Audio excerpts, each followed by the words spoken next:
The FBI is delaying the beginning of its investigation into the attack on the U.S. consulate in the Libyan city of Benghazi. It says the security situation there is just too volatile. But Libya's own inquiry is underway and is now into its second day. Investigators are trying to find out who fired the rockets at the compound. The U.S. Ambassador Chris Stevens and 3 of his staff were killed in that attack. 50 people have so far been arrested. Today on NBC's Meet the Press, the U.S. ambassador to the United Nations offered this explanation for the Benghazi attack. What happened in Benghazi was, in fact, initially a spontaneous reaction to what had just transpired hours before in Cairo. But Libya's president had a different assessment, saying this was a pre-planned assault with foreign help, possibly from al-Qaeda. Some of them are Libyans. Others came from outside. As the region braces for more protest and violence, it's unclear tonight whether Pope Benedict's message of peace will resonate.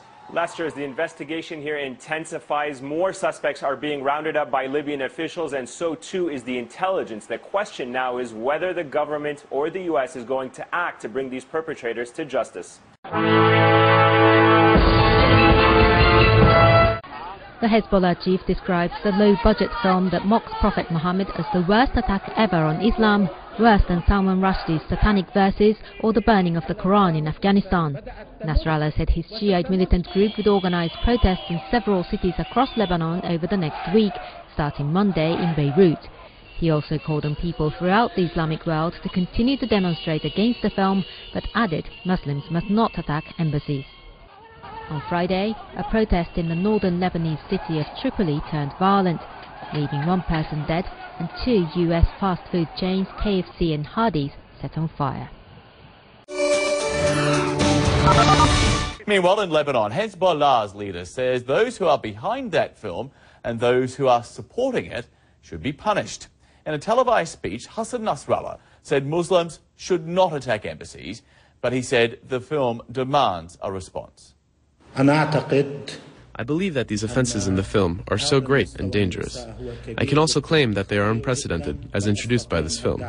Even if we are to compare this film to a book written by the apostate Salman Rushdie, or to those offensive cartoons that were published in Europe, or to the burning Qurans in the United States, this film poses a bigger and more dangerous matter.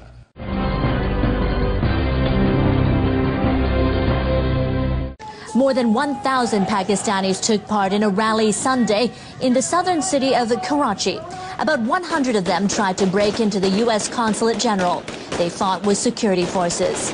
Police say officers opened fire to disperse them, killing 1 person and injuring 19 others. Violence also broke out east of Karachi in the city of Hyderabad.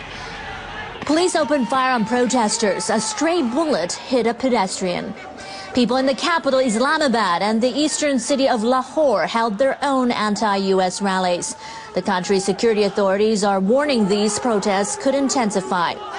The anti-Islam film has further angered Pakistanis. They're already upset with the United States over its drone attacks against Islamic militants, which sometimes kill civilians.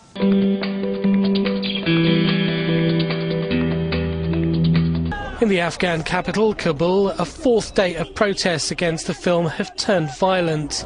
More than 1,000 people have taken to the streets to denounce the low-budget movie, which depicts the Prophet Muhammad as a fraud, a womanizer and a child molester. Protesters set fire to police cars, burnt tyres and threw rocks at the US Camp Phoenix military base on the outskirts of the capital. More than 500 riot police were deployed.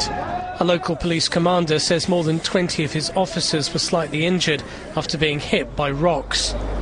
Many shopkeepers closed their businesses for the day because of fears of further clashes.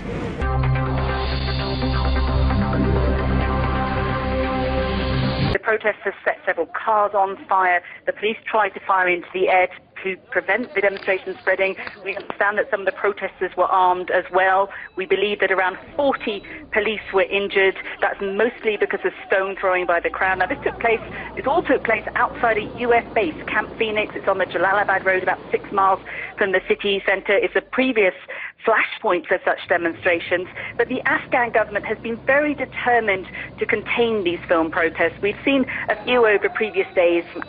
Kabul University students protested yesterday very peacefully, but the Afghan government has been speaking to religious leaders here. They've been pleading with media outlets to cooperate and not broadcast too many stories and too much detail about this film. So far that's been effective. Of course, they're very worried here because previous demonstrations have seen many fatalities. So for now, this demonstration is over, but it does seem that there is an angry crowd here in Kabul, that they may resume protests later on, but for now it's peaceful.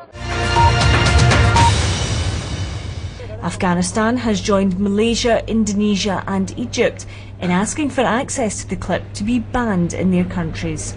But in the Netherlands, the far-right politician Geert Wilders has posted the video on his website. He says it's a matter of freedom of speech.